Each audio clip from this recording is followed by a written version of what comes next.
అందరూ భోజనాలు చేసి వెళ్ళాలి. అందరూ కూడా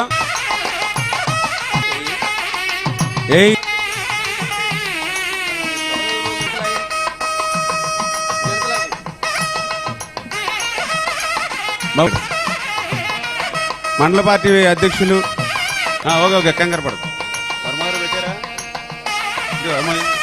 రియా గారు 4 మీరు కొద్ది పక్క తప్పుకోండి, కొద్ది పక్క అటు మన తెలుగుదేశం అందరూ కనపడలేదు. ఈరోజు మన పాలకొల్లు టౌన్కి సంబంధించి మరి యొక్క 33 kV సబ్స్టేషన్ 2,83,00,000 రూపాయలతోటి ఈవేళ ప్రారంభోత్సవ కార్యక్రమాలు ఈరోజు మనం నిర్వహించుకుంటూ, మీ అందరికీ తెలుసు పర్టికులర్గా ఏదైతే కరెంటు అందులో మన పాలకొల్లు నియోజకవర్గం చిన్నపాటి వర్షం వచ్చినా చిన్నపాటి గాలి వచ్చినా కూడా మన పాలకొల్లులో మరి పవర్ బంద్ అయిపోతున్న విషయం మనందరికీ తెలుసు. దానికి కారణాలు ఆ రోజు నేను చూసా. 2014లో నేను మొదటిసారిగా ఎమ్మెల్యే అయినప్పుడు ఆ రోజు చూస్తే మనకి ఏదైతే 33 kV సబ్స్టేషన్లు ఏవైతే ఉన్నాయో అవి చాలా తక్కువగా ఉన్నటువంటి స్థితిలో, ఆ యొక్క వోల్టేజ్ మెయింటెనెన్స్ చేయనటువంటి స్థితిలో మరి ఆ రోజు మరి కరెంటు మరి ఇబ్బంది అనేటువంటి పరిస్థితి ఆ రోజు మనం చూసాం. అటువంటి పరిస్థితుల్లో మరి ఏదైతే ఈ యొక్క 33 kV సబ్స్టేషన్ పాలకొల్లులో అవసరాన్ని గుర్తించాం. అంతేకాదు దానితో పాటుగా 133 kV సబ్స్టేషన్ కూడా పాలకొల్లులో లేకపోవడానికి కూడా నేను ఆ రోజు గుర్తించాను. ఎందుకంటే నర్సాపురానికి ఒక 133 ఉంది, ఇక్కడే పక్కన ఆచంటకి పెనుగొండలో 133 ఉంది, భీమవరం 133 ఉంది, ఒండిలో 133 ఉంది, కానీ పాలకొల్లులో 133 లేదు. ఆ రోజు ఏదైతే ఇక్కడ ఉన్నటువంటి ఒక 16 33 kV సబ్స్టేషన్లు ఉంటే ఆ 16 కూడా అటు నర్సాపురం నుంచి ఇటు భీమవరం నుంచే కరెంట్ వచ్చేటువంటి పరిస్థితి. దానితో చిన్నపాటి వర్షం వచ్చినా గాలి వచ్చినా ఎక్కడ కట్ అయినా పాలకొల్లో కరెంట్ కట్ అవుతున్నటువంటి పరిస్థితిని ఆ రోజు దృష్టిలో పెట్టుకుని ఆ రోజు 14, 19 నేను మొదటిసారి ఎమ్మెల్యేగా ఉన్నప్పుడు ఆ రోజు 5 సబ్స్టేషన్లు ఆ రోజు నేను 5 సంవత్సరాలు నిర్మాణం చేశాం. అందులో భాగంగా మీ అందరికీ తెలుసు పాలకొల్లు మండలం ఆగర్తుపాలెంలో ఒక 33 kV, అదేవిధంగా ఎలమంచిలి మండలం ఎలపకూరు గ్రామంలో ఒక 33 kV సబ్స్టేషన్, పోడూరు మండలం పెనుమదంలో ఒక 33 kV సబ్స్టేషన్, అదేవిధంగా పాలకొల్లు పట్టణంలో ఏఎంసీ దగ్గర ఇండోర్ మరి 33 kV సబ్స్టేషన్, అదేవిధంగా ఎన్టీఆర్ టిట్కో ఇళ్ల దగ్గర ఒక 33 kV సబ్స్టేషన్.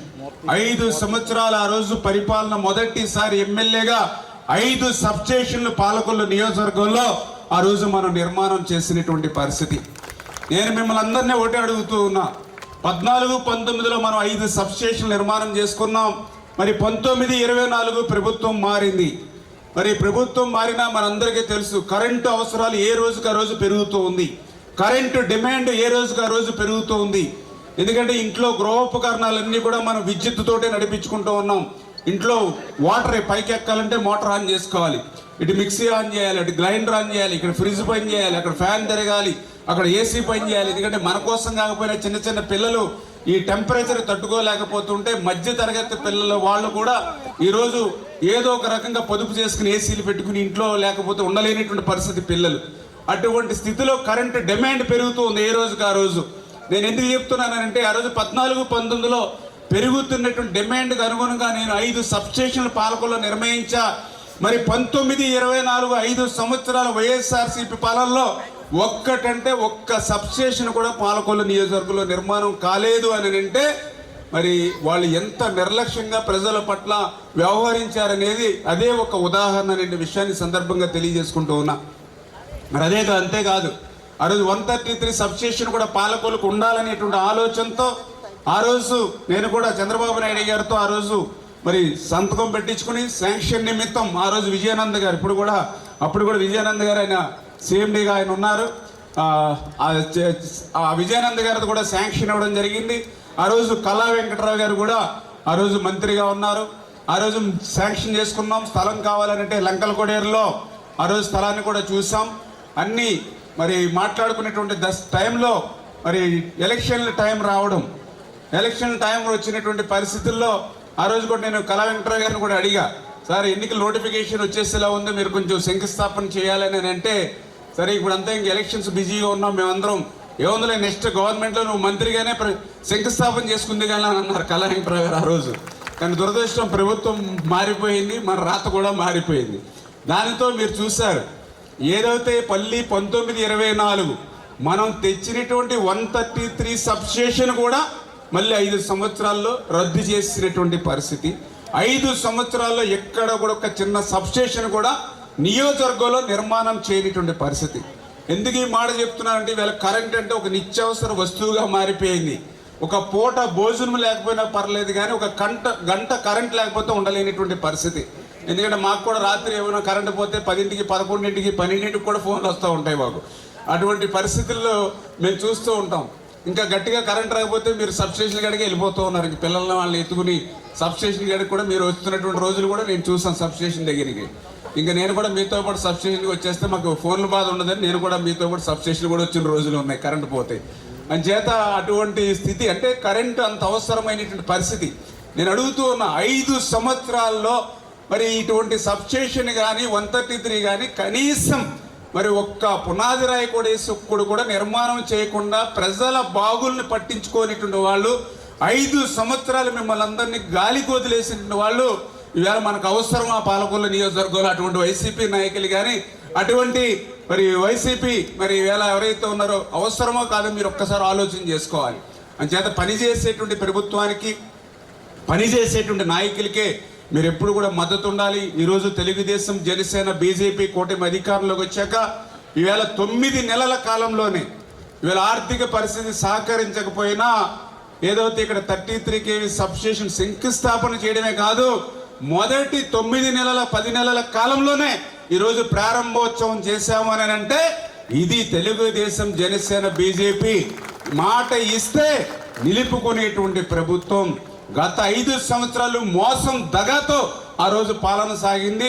ఈరోజు ఇచ్చినటువంటి మాటకు కట్టుబడి మేము పాలన చేస్తున్నామని చెప్పి తెలియజేసుకుంటూ అదేవిధంగా ఈరోజు 230 సబ్స్టేషన్ మరి ఈవేళ మళ్ళీ పాలకొల్లు కూడా మళ్ళీ మరి గౌరవ మంత్రివర్యులు రవికుమార్ గారు మాకు కూడా ఒక మంచి మిత్రులు. ఎందుకంటే మేమందరం కూడా లాస్ట్ టైం మీ అందరూ చూసారు ఆ రోజు 23 మంది ఆ రోజు తెలుగుదేశం పార్టీ తరఫున శాసనసభ్యులు ఉంటే ఆ రోజు అసెంబ్లీలో కానీ అసెంబ్లీ బయట మేమందరం కూడా ఒక ఐక్యతతో కలిసిగట్టుగా రవికుమార్ మేమందరం కూడా గట్టిగా పనిచేసినటువంటి వాళ్ళు. ఆ రకంగా ఒక ఆ రోజు నుంచి అంత ముందు నుంచి కూడా ఒక మంచి రిలేషన్ ఒక మంచి ఫ్రెండ్షిప్ ఉన్నటువంటి మేము బాగా కోర్ టీంలో రవి గారు మేము ఫ్రెండ్షిప్ కాబట్టి మరి అదృష్టవశాత్తు ఈరోజు మళ్ళీ ఆయన మంత్రిగా ఉన్నారు, నేను మంత్రిగా ఉన్నా. అందులోనూ కూడా మనకు అత్యంత అవసరమైనటువంటి పవర్ ఏదైతే ఉందో దానికి మినిస్టర్గా ఉండడం ఆయన కూడా ఇచ్చినటువంటి సహకారంతో మళ్ళీ మన పాలకొల్లులో 230 సబ్స్టేషన్ కూడా పెద్ద సబ్స్టేషన్ కూడా మనం నిర్మాణం చేయబోతూ ఉన్నాం. ఆ 230 సబ్స్టేషన్ కూడా పూర్తి చేసి మళ్ళీ ఎవరైతే ఇప్పుడు మేము ఈవేళ ప్రారంభోత్సవానికి వచ్చామో మళ్ళీ వర్మ గారు రవికుమార్ గారు మళ్ళీ అందరూ కలెక్టర్ గారు ఇక్కడ ఎవరైతే వేదిక మీద ఉన్నారో అందరం కూడా వచ్చి మళ్ళీ అది కూడా ప్రారంభోత్సవం చేస్తామని మరి చెప్తూ ఇలా మాట ఇస్తే మాట నిలుపుకునేటువంటి విధంగా పనిచేసేటువంటి ప్రభుత్వం తెలుగుదేశం జనసేన బీజేపీ ప్రభుత్వం అని చెప్పి మరి మీ అందరికి కూడా తెలియజేసుకుంటూ అదేవిధంగా ఈరోజు మీరు కూడా చూస్తూ ఉన్నారు రాజకీయాల్లో మరి ఏదైతే ఈవేళ నేరస్తులందరూ కూడా రాజకీయాల ముసుగులో ఈరోజు ఉన్నటువంటి పరిస్థితిని కూడా మీరు చాలా జాగ్రత్తగా గమనించవలసినటువంటి పరిస్థితి కూడా ఉంది. ఎందుకంటే ఎప్పుడు కూడా తెలుగుదేశం పార్టీ అంటే ఆ రోజు ఎన్టీ రామారావు గారి దగ్గర నుంచి ఈ రోజు చంద్రబాబు నాయుడు గారి వరకు అదేవిధంగా పవన్ కళ్యాణ్ గారు కానీ నరేంద్ర మోడీ గారు కానీ ఒక విలువలతో కూడినటువంటి రాజకీయం చేసినటువంటి పార్టీలు ఇవన్నీ కూడా. అందులో పర్టికులర్గా గత 40 సంవత్సరాల నుంచి కూడా తెలుగుదేశం పార్టీ అంటే ఈ యొక్క ఆంధ్రప్రదేశ్ రాష్ట్ర సంపదను కాపాడుకోవాలనేటువంటి ఉద్దేశంతో ఏదైతే ఇక్కడ ఉన్నటువంటి మరి సంపదనంతా కూడా మరి కాపాడుకోవాలనేటువంటి ఆలోచనతో పనిచేసినటువంటి పార్టీ తెలుగుదేశం పార్టీ. అందుకే నిన్న కూడా మీరు చూశారు ఓబులాపురం గనుల్లో మరి ఆ రోజు మరి గాలి జనార్దన్ రెడ్డి పెద్ద ఎత్తున ఆంధ్రప్రదేశ్ రాష్ట్ర సంపద అంతా కూడా ఆ రోజు ఉన్నటువంటి ఇక్కడ ఉన్నటువంటి నాయకుల యొక్క సహకారంతో దోచుకుపోతూ ఉంటే ఇక్కడ ఉన్నటువంటి ఆంధ్రప్రదేశ్ రాష్ట్ర సంపద అంతా కూడా గాలి జనార్దన్ రెడ్డి లూటీ చేసుకుని వెళ్ళిపోతూ ఉంటే ఆ రోజు తెలుగుదేశం పార్టీ ఏ రకంగా పోరాడిందో మరి ఒక్కసారి 10-15 సంవత్సరాలు వెనక్కి వెళ్ళి మీరు చూడవలసిన అవసరం ఉంది.